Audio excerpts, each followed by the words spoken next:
We are asked to evaluate this algebraic expression when a is equal to 4 and b is equal to 1.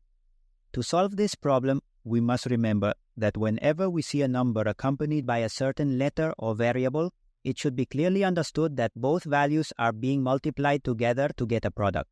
Here, for example, the number 5 is being multiplied by the letter a. To clarify this, I will place the multiplication symbol right here. That way we understand that those values multiply. Here in this other term, something similar happens. 2 is multiplied by a, and all of that is multiplied by b. Once we have all of that clear and understood, let's solve the problem. To do this, I'm going to copy the equal sign down here, and we're going to copy this same expression in this part. We copy the number 5 exactly as it is, and now all of it multiplies with the letter a.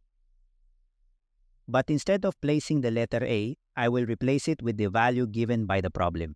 We are told that a equals 4, so we substitute it.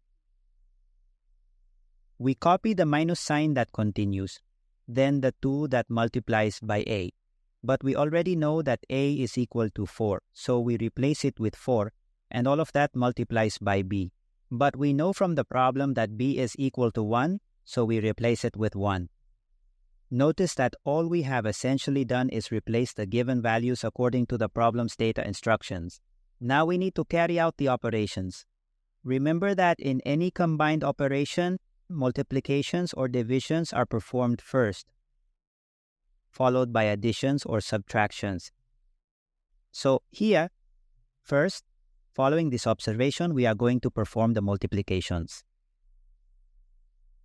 We do 5 times 4, which gives us 20, minus 2 times 4 is 8, and 8 times 1 is 8. We now perform the subtraction.